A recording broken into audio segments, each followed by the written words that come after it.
Hello and welcome to another business talk. Today I'm here with Florian Land. He is a video editor. He's from Frankfurt and hello and welcome. Tell us, who are you and what do you do? Hey Walter, thanks for having me. So my name is Florian. I'm a video editor, filmmaker. I currently live in Darmstadt, Germany. And last year I decided I wanted to take my hobby of making films and videos into something like a full-time business for myself.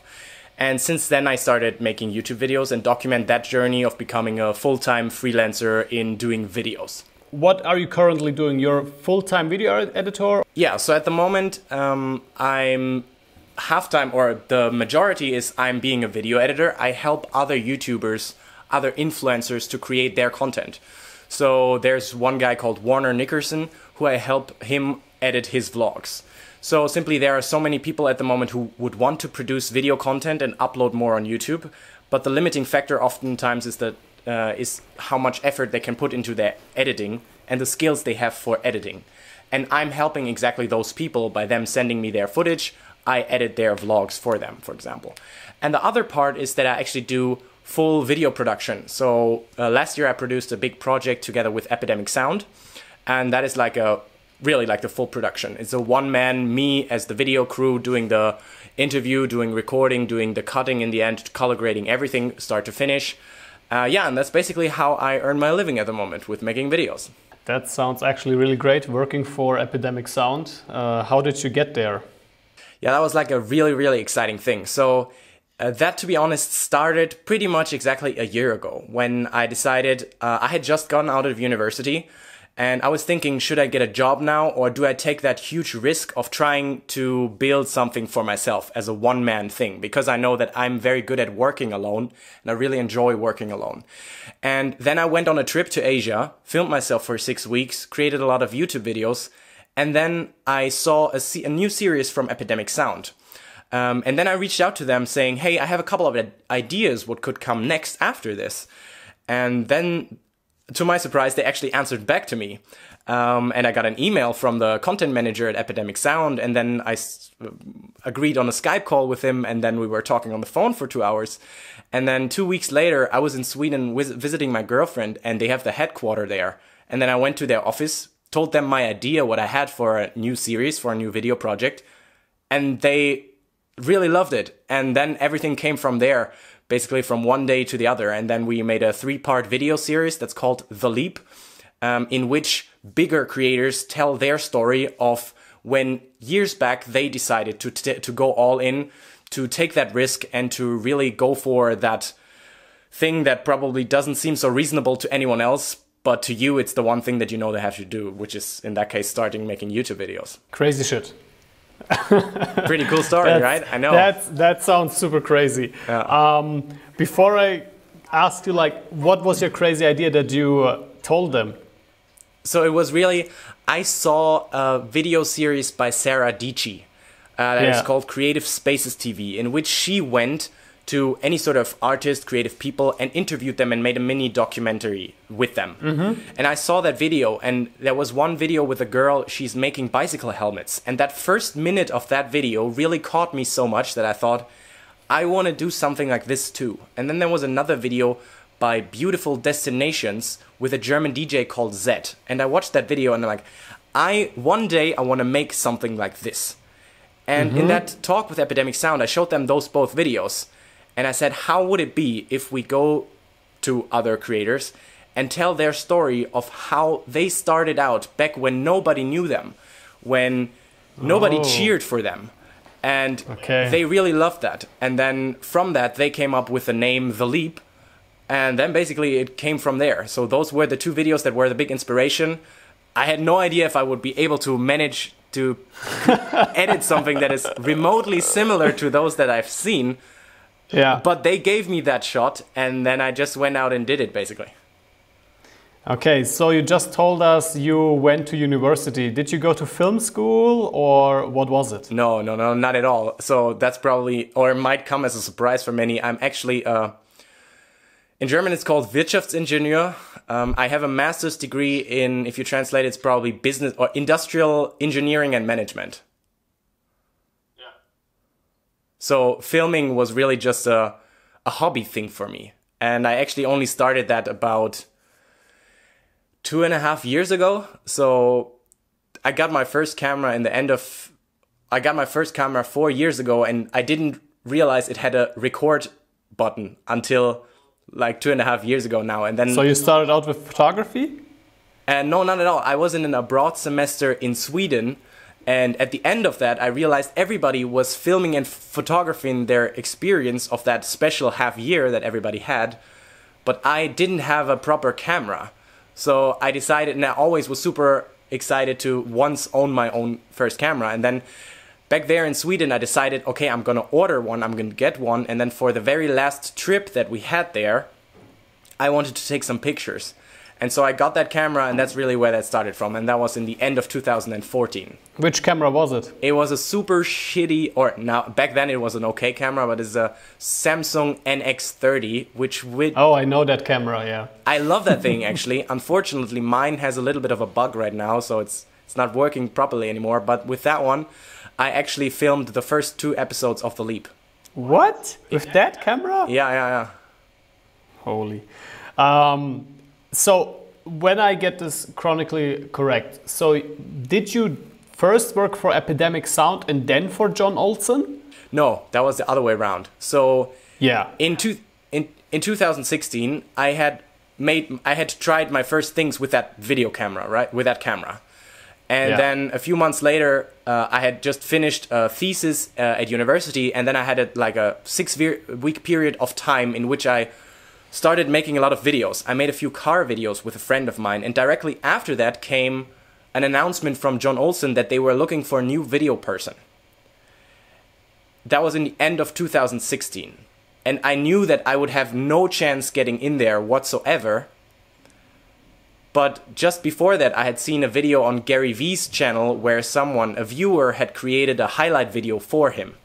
And I thought in that moment, why didn't I get that idea? I can do that too. Or I think I could do it too. So I went and did that for John Olsen. I sent it in to them. No idea if they would even open that email. And then 2 weeks later, I got an email back from Marcus that they would want to post that video. And that was on the 1st of January in 2017 when they posted that. Yeah, and that's how that John Olsen thing started. And then came a few more videos after that, actually. Okay. So to get this right for the viewers, you basically started working for John Olsen, who is a YouTuber right now with 1.3 million subscribers. And he's doing all that cool stuff for DJI and GoPro and so on, right? His life is absolutely crazy, right? And when I found him, at that time, I was writing a thesis at university, and in the evening when I was done with all the working and I was super done from the day and couldn't see any uni stuff at all anymore, I needed like 2-3 hours in the end of the day to just shut down, and then I watched his vlogs.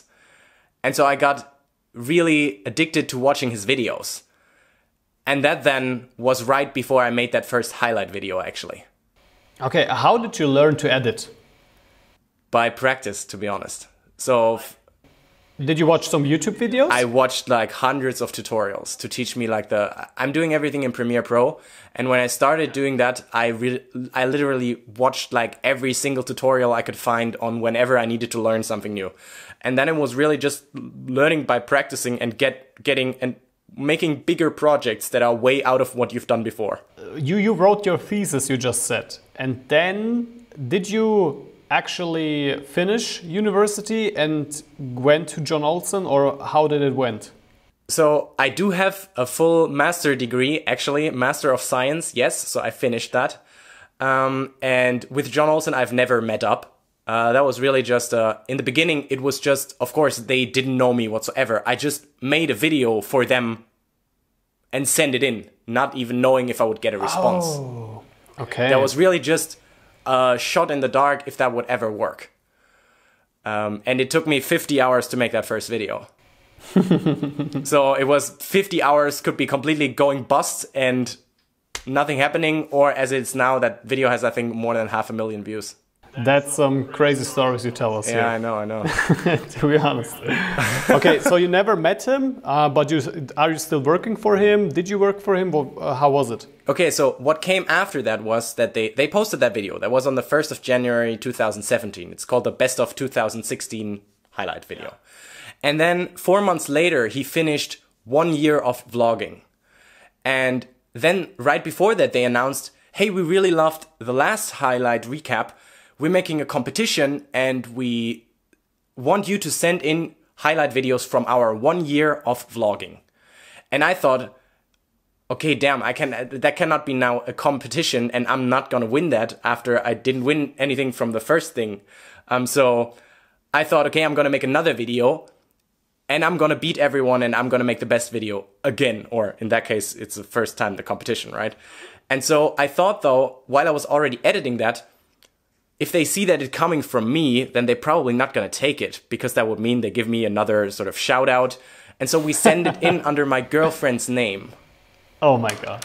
And then like 2 hours before they were actually supposed to post their New Year's video, the 1 year highlight recap, my girlfriend sent me a screenshot of her Instagram saying, John Olsen just followed you and is trying to send you a message. And he reached out to her saying, we want to have that video. That was the best one. And she texted him back and saying, yeah, just text my boyfriend. He was the one doing that. And so that's how the second video came to be. And then half a year later, then they actually reached out to me and asked me to make another one. And that was the third video. I mean, all of those videos you can see on my channel there in the playlist. Super easy to watch that. Yeah. And then last year, for Yoon's wedding, Marcus reached out to me asking in the beginning of the year, hey, Yoon's wedding is coming up soon. Would you want to make like a short wedding video about that? And that is currently the most viewed video on my channel.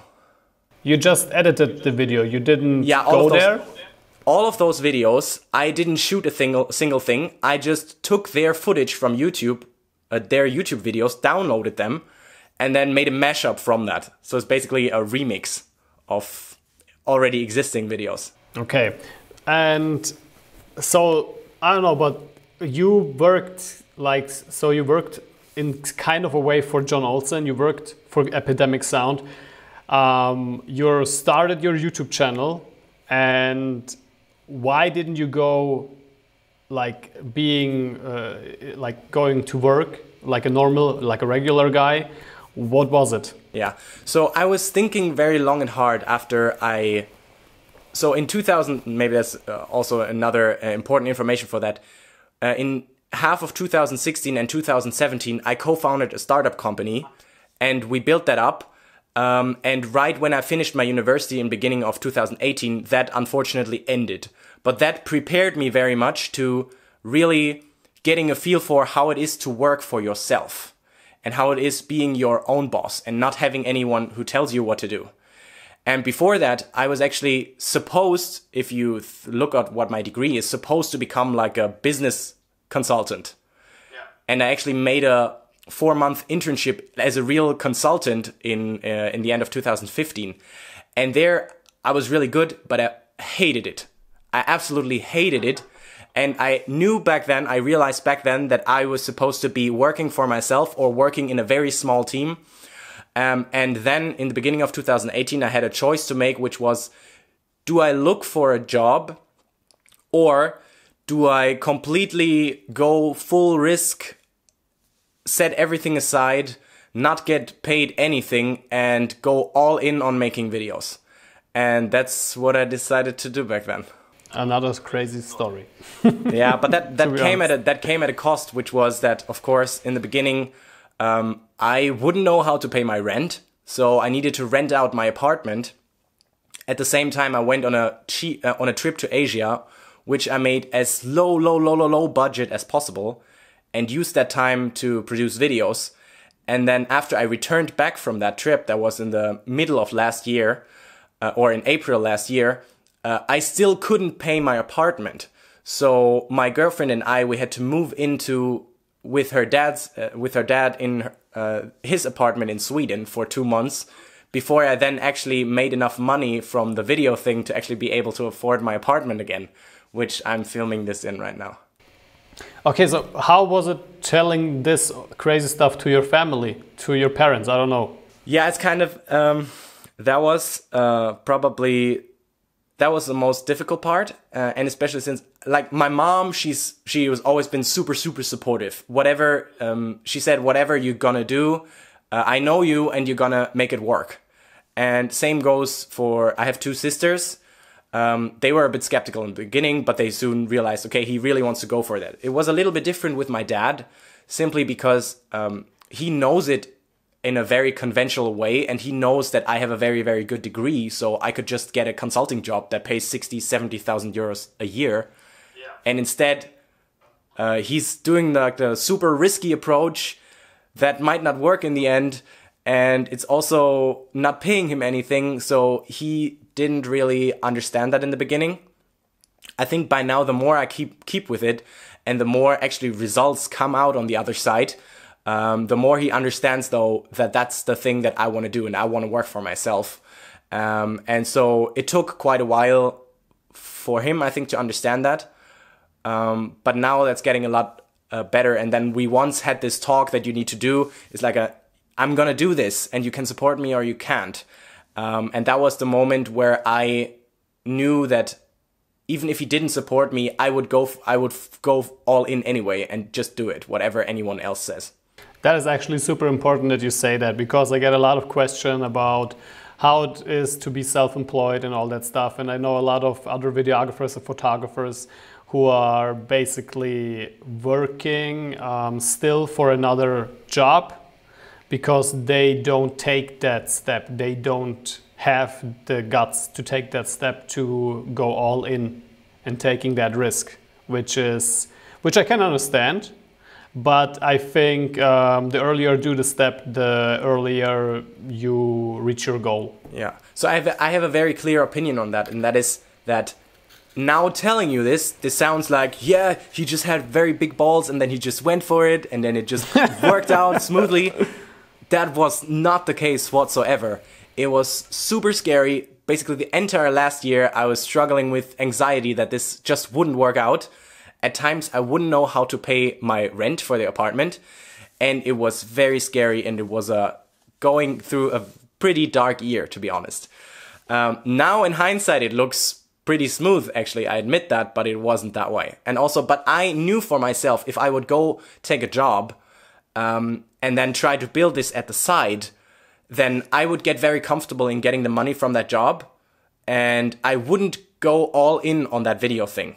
So for me, I knew that I know myself, the only way for me to make this happen would be to go all in on this and not do anything else. And I think I heard a quote from someone saying is like, the only way to become a full-time professional in something is if you have to become a full-time professional in that thing. And that's what I realized is the only way that I can get paid for making videos is if I really have to get paid to make videos, because otherwise I wouldn't be able to put food on the table. And that was really the big driver last year that caused a lot of anxiety, but then also gave me that fire under the ass that I could actually go out and get paid for that. Because that was the biggest part in the beginning, going from making stuff for free to actually then charging for that. I can totally relate to that. Because I have like a kind of similar way. I was also studying, and I have a bachelor's degree in Wirtschaftsinformatik. I don't know what the English thing for that is, but it's basically informatics. And when I was done with university, I was totally at the same point like you. I didn't know what I was going to do, if I take a job, or if I'm going all in that stuff. And what helped me was I actually went to job applications, to job interviews. And then one of these guys, he asked me this one question, which was, what motivates you to get up in the morning? And when he asked me that, I was like, yeah, working for you guys or something. I just made up some lie, I don't know. But after that interview, I really asked myself that question. and it was totally not working as in, I don't know, as a guy who looks into the computer all day and codes anything. I knew that, and I knew like if I get that job, it's still temporary. It would be like, okay, I do this for 1, 2, 3 years, I don't know, and then I still would go to being a videographer.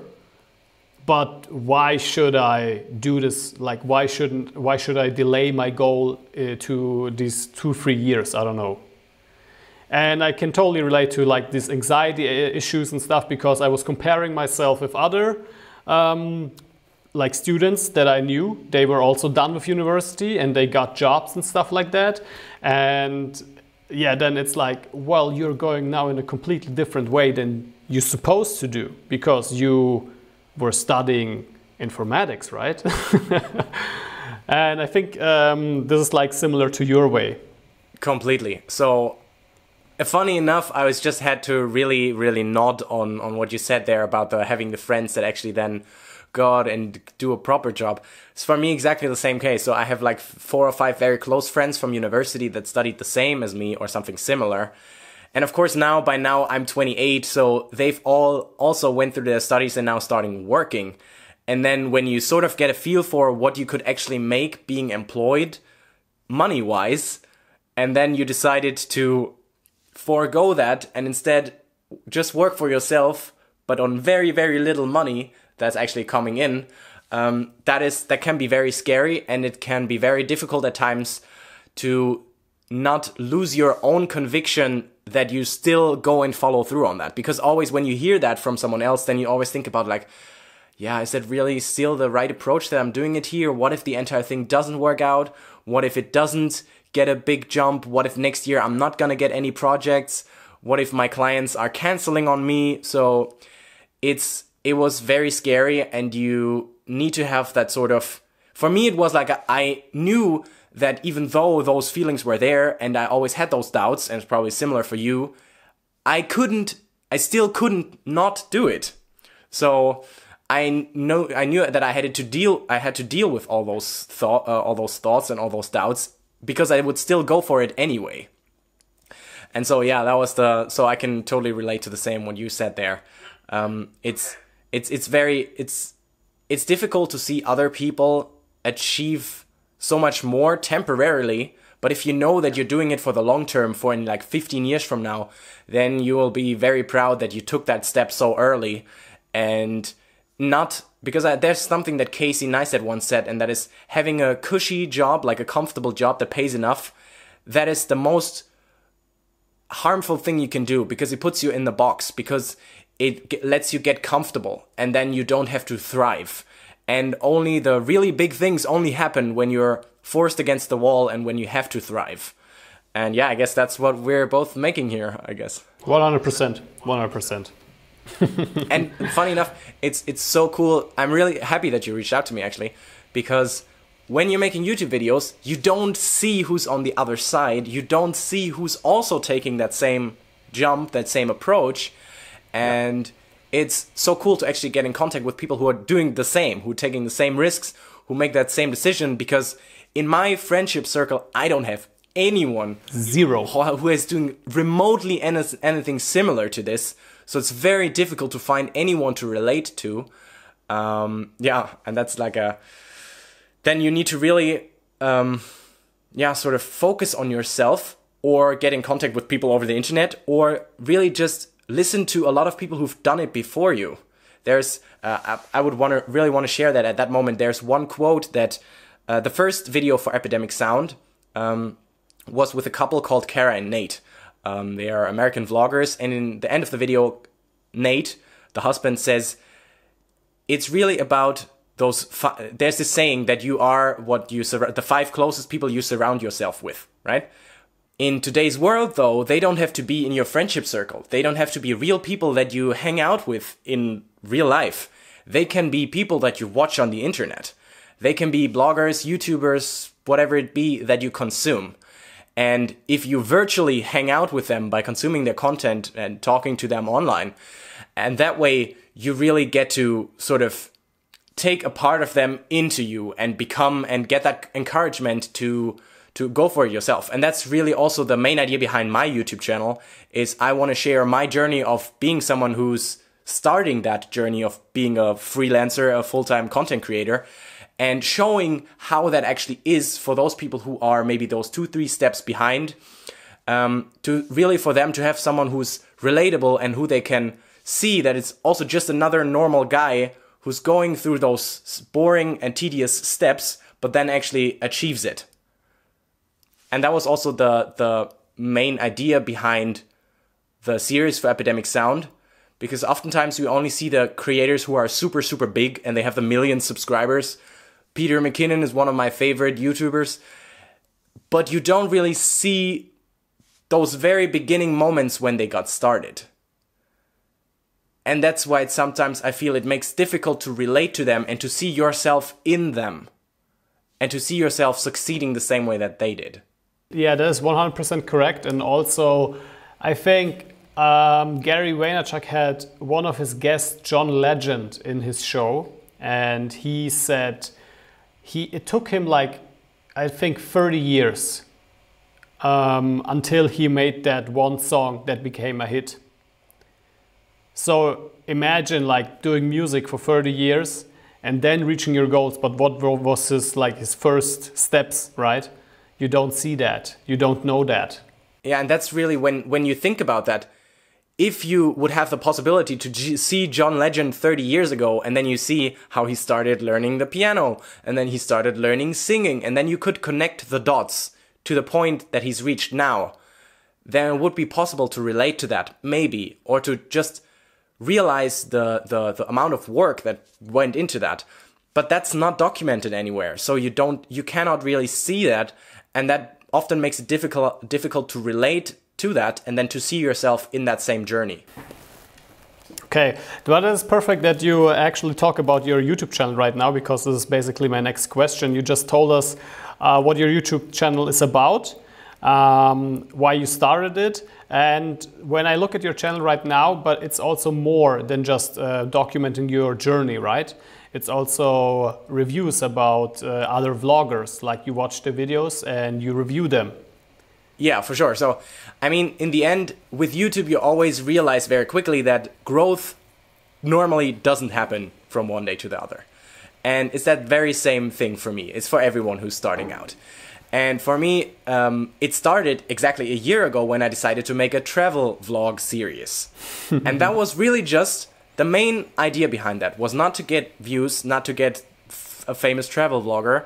That was just purely for me to get in a habit of filming myself, because it's awkward running around with a camera in front of your face like this. Yep. And then getting comfortable with me putting myself out there for other people to see and to judge, and also really getting a whole lot of practice in filming, because the project that I did last year, especially the one for Epidemic Sound, I would have never been able to do that if I hadn't filmed myself for all those 40 travel videos, because that gave me so much confidence and practice in handling the camera, knowing which shot to get, what looks cool, what doesn't look cool. And so that's how it started. And that was really just me learning the skills phase.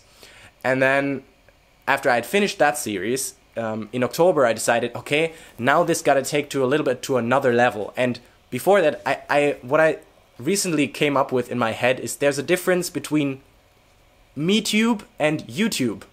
And what 99% of people do nowadays is MeTube videos.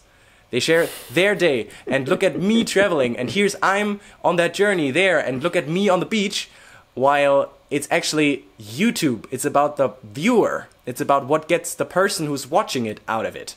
And that's that shift that I made for my new series in the beginning of October. And then I really started to first of all, document whenever I'm doing a shoot. And then also to share all my learnings on how it is to build a YouTube channel around that.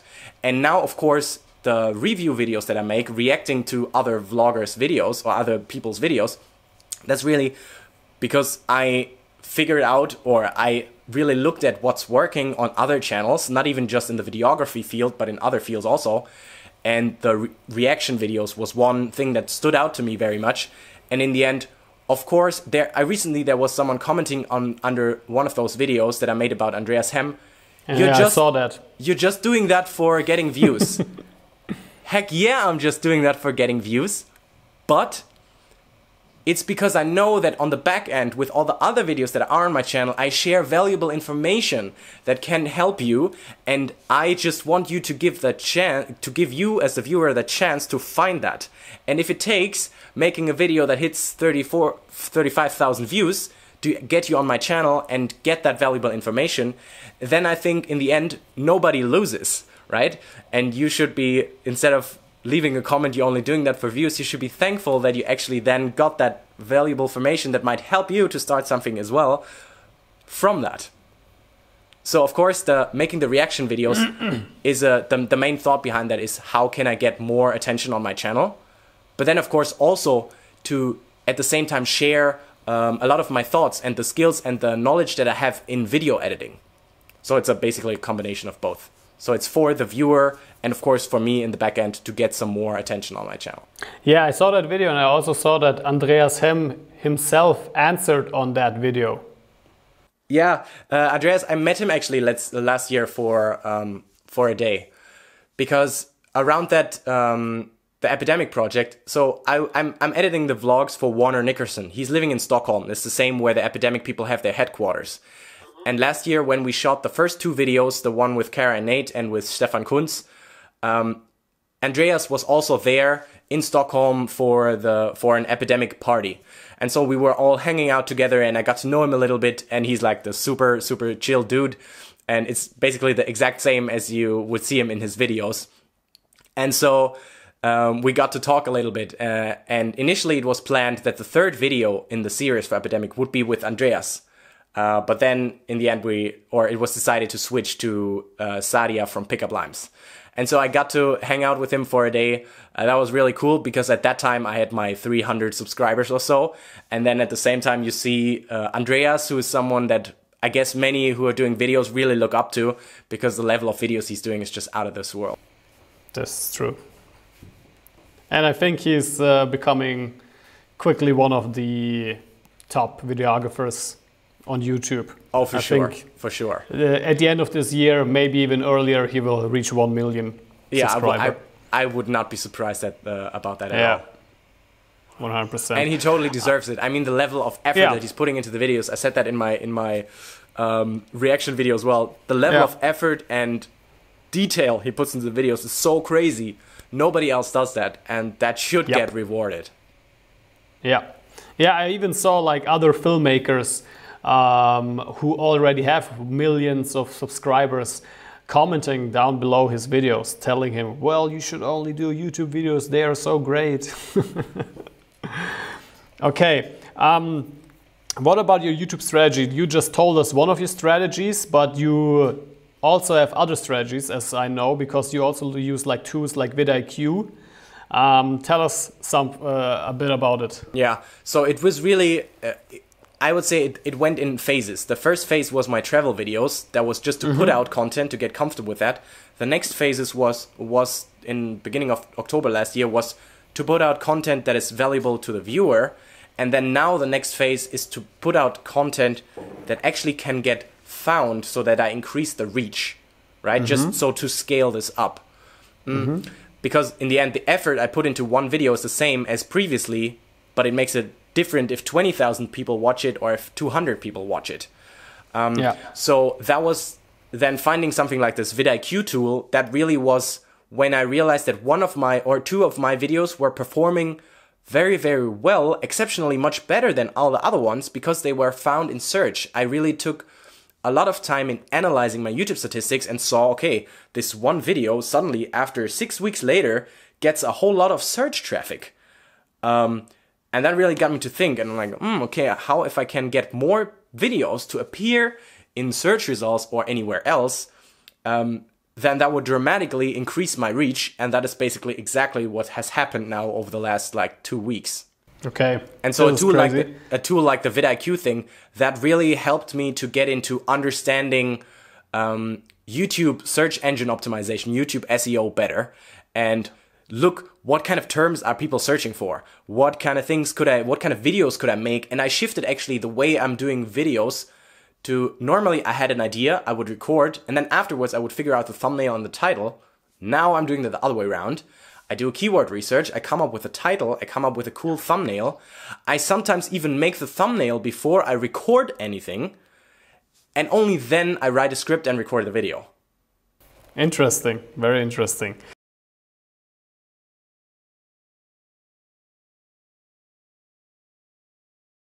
Yeah, I'm doing a very similar strategy on my videos. I'm basically looking up what is it that people look for on YouTube, and then I title my videos like that. Okay, so you're reviewing a lot of iconic filmmakers like Sam Kolder, Andreas Hemm. What about the German filmmakers? To be honest, I don't even know that many. So when so that was also a very, I sometimes get the question, should I make from other people, why do you make videos in English, not in German? And for me, that was always a very, very obvious thing. So first of all, I have a Swedish girlfriend with which I'm talking English all the time. So English is is basically my second mother language at that point in time now. And then the other thing I was thinking, it would limit my reach so much if I would only make videos in German. So now maybe the German people who are watching my videos is maybe 10 to 15% at all. So then also, I know a couple of German YouTubers. One guy that I very, very enjoy watching, I don't know if you have made video, or maybe it could be interesting to make an interview with him, is Martin Flint from Camera Cave. Really enjoy watching his stuff. And then aside from that, I know a couple of big photographers, Benjamin Jaworski, and then Stefan Wiesner. And then after that gets very thin with German people who are doing photography and videography content on YouTube. The other guy, Mike Suminski. Never this heard. Is also never heard. One of, you know, okay, you don't know, okay. Yeah, I can understand that, but I think a lot of people will ask themselves right now, okay, if I want to start out on YouTube, should I go English or German? And what my experience was, I started out also in English and then moved over to German. And the reason was because I was like on this world journey and I basically always was talking in English. And so when I talked to the people, they always were like, yeah, do your content on English so I can watch it, right? And then I went back to Germany and I was like always talking with German people. And then I was like, in my mind, it was like this question, okay, what is actually my target group that I want to have? Is it in German or is it in English? And what I figured out was I want to have actually a German target group. And this is why I then went back to talking in German in my videos. So what I want to say is basically you have to know what target group your audience should be and then decide on which language you want to talk. And in your case, you say you want to have like a greater audience, a bigger audience, and this is also a way to go with English because basically everyone understands that language. Yeah, and aside from that, to be honest, my first 100 subscribers that came through the Jon Olsen videos, they were all mostly Swedish or international, so I didn't really have another choice but to make videos in English anyway. But I completely 100% agree with you that think about the outcome or the target group first, because in the end for me it's like on the one side, YouTube for myself is of course a way to, as for you, to market myself as the video guy who people can call and say, hey, I need a video project. And the other thing, of course, would be then to build a personal brand around that. And for me, that was clear that with English I have the better chance. But for other people who might just want to, if, for example, you see that just as the marketing channel and it's just about getting German clients, then would make no sense whatsoever to make the videos in English. So it's exactly as you say, think about the classic Gary Vee thing first, Gary Vee thing to reverse engineer it. Think about the outcome that you want to achieve and then think backwards what kind of content you need to create to actually make that happen. And if that's German content, then it's going to be German content. That's perfectly fine. It's really a one-on-one decision for everyone that everybody needs to take for themselves. And it's also what comes most natural, right? Because if I'm talking German in videos, to me that sounds weird myself hearing that. Whereas for you, for example, that could be the exact other way around. And then there could be people that are very insecure about their English, which is perfectly fine too. Then I would never suggest them to make videos in English, because then the videos will be awkward. And if the videos are awkward, then nobody is going to watch them, even if it is English. So it's really, as you say, a matter of what's the target group. And then second, what can you really make comfortably? Because in the end, making content, putting yourself on camera, that can at times be very stressful, and you need to take out as many stressors as possible. And if language is a big one in there, go for the easier solution. Yeah, but I also know that you won't reach as much people as you maybe would have liked when you talk in German. That's just a fact. When I did like a review about the Flycam and Glidecam, I basically talk in German, but I title it in English, and a lot of people actually come because of that video on my channel, and then they hear talking me German and they dislike it because the video title was in English, but it got a lot of views and it's still one of my best ranking videos. Yeah, I mean, it's totally true, right? It's gonna limit your reach, because think about how many German people are there in the world. Germany, Austria, Switzerland, and then everybody else who might have learned German once. That maybe 120 people or 130 million people in total. And then think about how many people are speaking English in the world. Of course, it's always gonna be the English is gonna be much more, gonna have a lot more reach. But if you don't need that, if that's not part of your strategy, then you don't need to do that. There are many people who are successful in making language in their own content. There are a lot of YouTubers, German YouTubers, that have millions of subscribers. And if you can get it, that I wouldn't worry about the the size of the target group too much, because in the end, YouTube, for me, my biggest realization was that becoming a YouTuber is not the end goal. YouTube is just the channel for marketing myself, for mainly for people to get to know me. It's not even the monetary thought that stands behind that, but it's more like getting people to know me and what I can offer to them. And if they then so decide that they would want to book me, for example, I now take on more clients that I do YouTube consulting with. So to actually not just produce their content, produce their videos, edit their vlogs, but also to consult with them on what kind of strategy they could set up for themselves, content-wise, but also brand-wise, so that they actually grow somewhere, and so that actually it makes them sales in whatever product they have to offer. Because in the end, of course, you first need to make sure that you have enough money coming in, and that YouTube thing for me is basically the marketing channel to make that happen. Yeah. Okay. You basically answered a lot of my questions that I wanted to ask you, like how do you market yourself and stuff like that. But you just answered them. Another question is like, how would you start if you had to start from new? What would you do different? Yeah, the funny thing is, I think I would do a lot of stuff very similar. The only thing that I would probably change is to put less hopes and less expectations in other people putting you on. So, for example, with the videos that I did for Yoon, I had hoped to gain way more reach or to get way bigger credit for that than it actually happened. And a lot of people often think that something like this, that's going to really put you on the map and now you're settled and everything's going to go itself. That's absolutely not the case. You still have to put in the work yourself, and the best thing that you can do is to really only rely on yourself and not expect anyone else to give you a shout out, to put you on anywhere, but only become self-reliant. And that's the only thing that I guess I would change. And other than that, if I had the option, could I tell myself that 2 years ago, or could I just live it through the same way as it was? I would choose to not tell myself that, because there's also there's the joy in, or the learning in figuring it out for yourself. Because there's one thing in hearing something, and there's another thing in understanding something. There can be someone watching this video right now, and they hear what I'm saying, but they don't understand what I mean, because they haven't gone through that themselves. 2 years from now, they will understand that, and then look back at this interview and say like, okay, that's what he meant, now I get it. That is actually true because, for example, I'm reading now books again, which I actually read 2 years ago. And I'm reading them again and I'm like, oh my God, I didn't get that when I read that the first time. Yeah, I know that.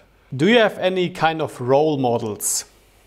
That's difficult to say, not really. So if I can, okay, there's one thing I want to say to that is not really role models, but in the sense that I want to do exactly the same what they're doing. But over the last couple of years, I've spent so many hours watching YouTube content and then figuring out, okay, who are the people that I actually want to listen to and take their advice. And as maybe for many others, I figured out I really want to listen to Gary Vaynerchuk. And in the end, then the thing is often then if you hear so many different people saying different things, then the big realization for me was pick one or two and then only listen to what they say instead of getting confused by taking in many opinions. And for me, that was like, just listen to what Gary says and follow whatever advice he's giving, and then things are gonna work out. Because obviously it worked out for him and everything he touches turns into gold. So the likelihood of making this work, if I just follow his advice basically blindly, is very high. So yeah, well, that's the, yeah, probably role model wise, the best answer I can give, I guess. Okay. Yeah, it's curious because, I don't know, I think I don't know anybody else anymore who doesn't know him. Yeah, that's true. That guy is like... Yeah, and when I'm talking to my girlfriend, I almost always talk. Like I say, yeah, that's the same thing what Gary says. You know, he said it like that and that. The funny thing is exactly the same with me, and it's almost as if though Gary has become like a outside family member for us right now. Okay. Can you recommend any courses that you did, maybe for editing or something? I didn't do any, to be honest. I really so I fundamentally believe in there is one thing. So courses always help you to get there faster. But I fundamentally believe that anything you want to learn is out there and you can find it and you can access it for free. And if money is an issue in the beginning and you have time, then do that. And that's what I basically did back then. So for months and months, I basically I looked up every single tutorial on editing. And I'm very much of a self-learner, so I can sort of structure things luckily in my own head. So I know first I need to learn this, and then I need to learn this. And then you simply type it into YouTube, watch a tutorial, and then you learn it. So I didn't really need a course because I had YouTube to search for everything I wanted to know. This is actually crazy. Like I'm totally that dude who likes to learn on courses. Yeah, I mean, it's really, the funny thing is like, everybody learns differently, right? So it was the same for me when I was studying in university. After the first 1 or 2 semesters, I decided I would not go to any lectures anymore.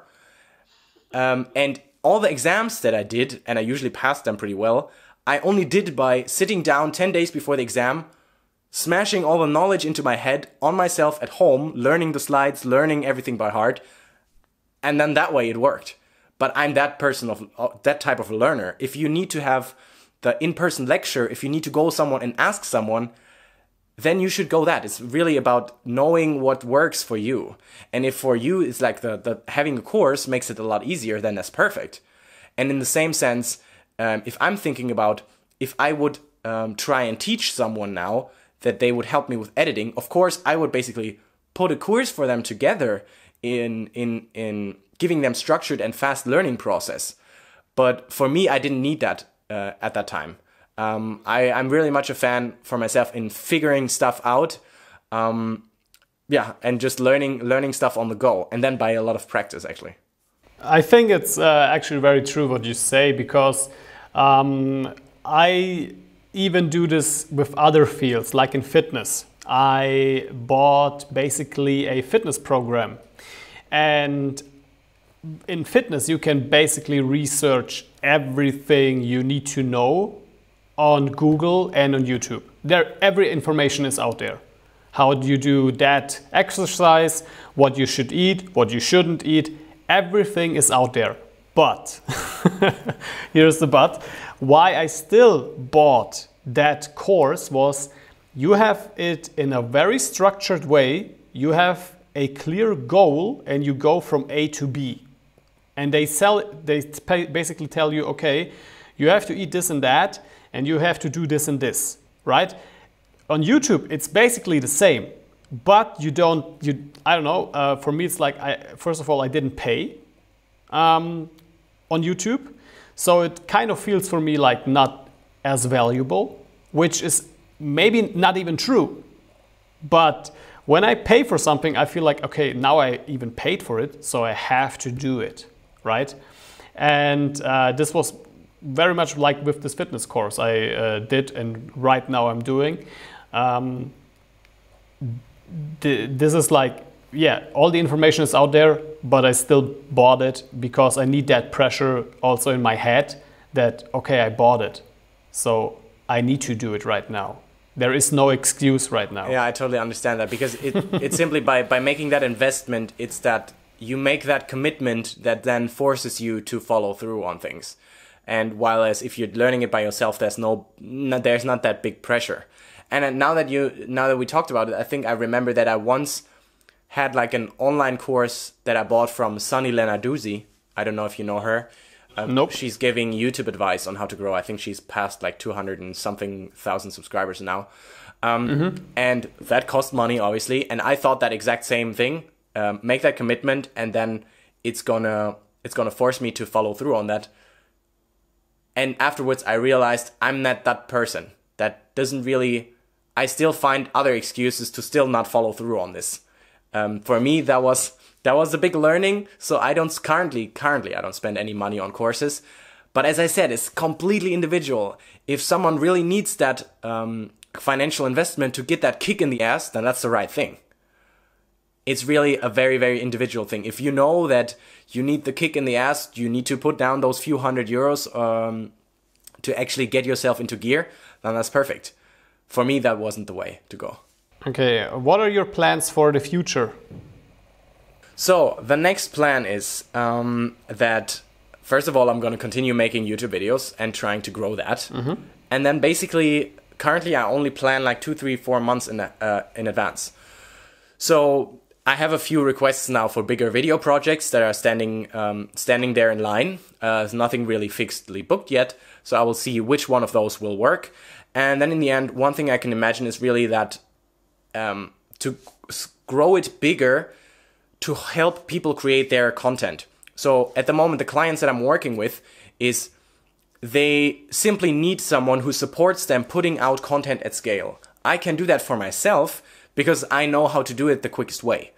But others don't. Either they cannot find the time for editing, it takes them super long, or they just don't have the skills for that. And I can help them with that.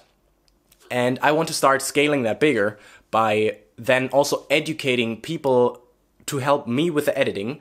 And then I think there is potential to build this into like a service where anyone who wants to build a personal brand can get that content production out of the way by hiring me or hiring my agency, whatever it then would be, to offer that content production to them.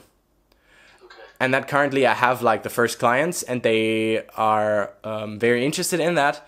And in combination with the strategy consulting that I can offer them, that's really something that then becomes valuable, because you can, on the other side, if you just throw money at having a videographer who makes the videos for you and edits them, but then if there's no strategy behind that, it's pretty much pointless, because you can waste so much money and energy into making YouTube content that then doesn't reach anyone.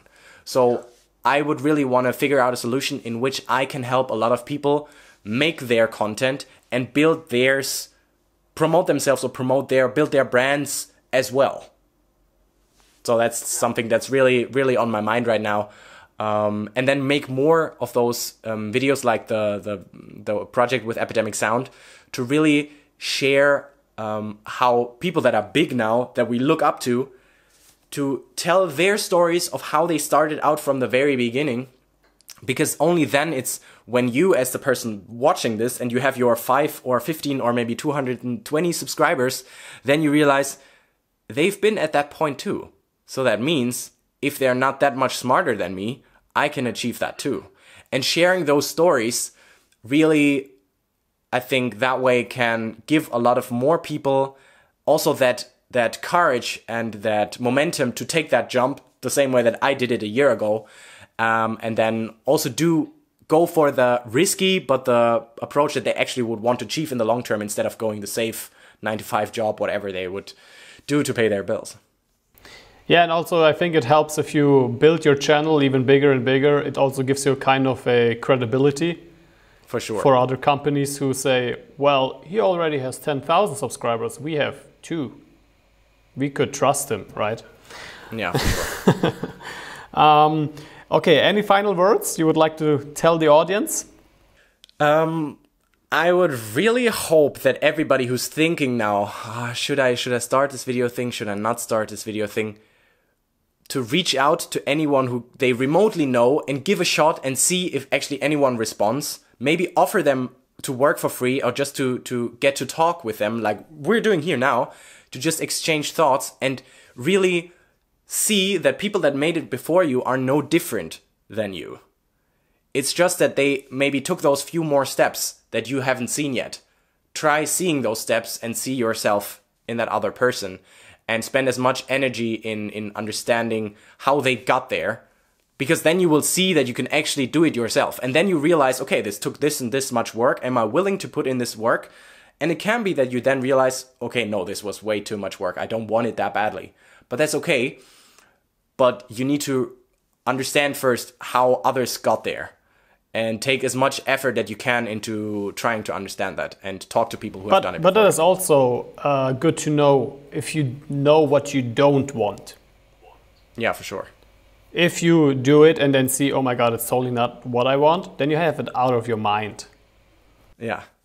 That was the same for me, as I said, when I was doing an internship as a business consultant, I realized that is not the thing that I'm going to be doing now. Okay. So it was a big no, and I realized, no, I have to build something for myself before I do anything else. Yeah, and that's actually also a good experience, because then it's like, oh my God, I have to do this because there is no plan B. I will never... Yeah, exactly. I don't think you want to go back there, right? So you have to do this, and it has to succeed. There is no other way. Yeah, I think there's like this super interesting quote from Will Smith, exactly that. There should never be a plan B. That's also what Mark Cuban said. Because it only distracts from plan A. Yeah, I think so as well. This is why I also didn't get a job, because my plan A was, I'm still gonna do that video thing. And plan B was, okay, I'm taking a job and maybe do a little bit on the side and stuff, and then I realized that won't work. Yeah, one thing I would want to add there though is, we in that position now also have the responsibility though to make everyone who's deciding that to not blindly jump into something and be aware of the risk that is involved with that, right? So for me personally, I did my studies first. I did an internship first. I tried building a company first. So I have some sort of thing to fall back onto if this didn't work now. And if you would decide to stop your studies and quit everything else, you really need to double think if that's the smart move to do. And don't take any stupid risks. Yeah, that is 100% correct. It's always the word of caution needs to always be put there, that everybody should be aware of what the risk is that is involved, because you can financially ruin yourself doing this very quickly. To be honest, that is true. And what I did was basically I built a wedding videography business while I was studying, so I was totally backed up. I became like this BAföG in Germany, and still had enough time to build a business on the side, which then became eventually my business. And so I had like a security when I went out of university. I already made some money with videos. I already had a portfolio. I already had clients. I knew how it went, right? And this was, for me at least, an easier decision than to, well, it was still not easy, but it was an easier decision to do because I'm not starting totally with zero. Yeah. And to be honest, I totally think that that's the best approach you can take. And that's if I would have to recommend anyone to choose a approach, I would totally suggest them to go exactly that way. Figure out how to make money first, and only then, until you realize, okay, there's something coming in and I have a level of security, I have something to fall back onto, only then go for the real jump. The way that I did it, I would basically not recommend it to anyone. It's just, I knew that was the right approach for me, because otherwise I wouldn't make it. Yeah, and this is also what Gary says, you have to know yourself, basically. Yeah, for sure, for sure. There was still something I wanted to say, but I forgot it. I've got a question for you. Yes. And that is, who's going to be the next people that you interview? I'm really curious about that. I have no idea. I have literally no idea. I always come up with people in the same week that I do the interview. Oh, that's funny. So I think I can make you. That's totally stupid. I think I can make you a recommendation, just if you want to. Yeah. I got a DM by a guy yesterday who texted me. It's like, I think he's a photographer from Stuttgart. He makes very, very, very great images. I haven't gotten back to him yet, but he was texting me basically, oh, I'm starting this YouTube thing too now. Let's hang out someday. And I looked at his images on Instagram. They were very, very good. I'm going to send you his profile so that you can check him out. I would like to thank you, Florian, for being this honest and sharing all your thoughts on how you became a videographer, video editor, and what journey you took and what still is coming up. I think it's very motivational for a lot of people maybe who are at that point where they don't know what they should do or what not, like if they should start being a videographer or not. And now I know what I want to say. I wanted to say, I think it's the best way, like I did it, when you build this videography business on the side while you're in school or while you're in university. Because first you make everyone happy. Everyone thinks, well, you're studying, right? So you're doing everything right, right? Although you may hate it, but you're studying. And you should have enough time, in my opinion, when you study, to build that business, because whereas I know most of my colleagues in university were doing a lot of party, even under the week, on the weekends. I don't know when they went even to university, but they had a shitload of time which they wasted on going to parties, right? So if I would recommend to start out doing it and you are in your university or in school, do it on the side. I know you have time, but you just waste it on dumb stuff.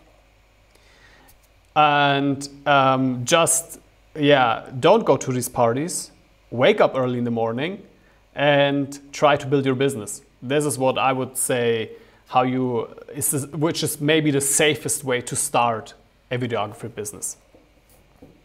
I agree. I totally agree. Okay. And for all those of them that need someone to that they can basically virtually become friends with, they should just hang out with you or with me on YouTube and see how we're doing it. You should subscribe to Florian or to me or both. Yeah. I mean, we're just those 1, 2, maybe 3 steps ahead than whoever might watch this. So it's really just that maybe we've put in that 1 or 2 more years of work, but now hopefully sharing the information like this that gives people the chance to see themselves in that journey as well, and gives them the courage to see if we can do that and we're just 2 normal guys from Germany, then so can they. All right. Okay, perfect. Thank you for the interview. Thanks so much for having me. Really excited. And we see us next time.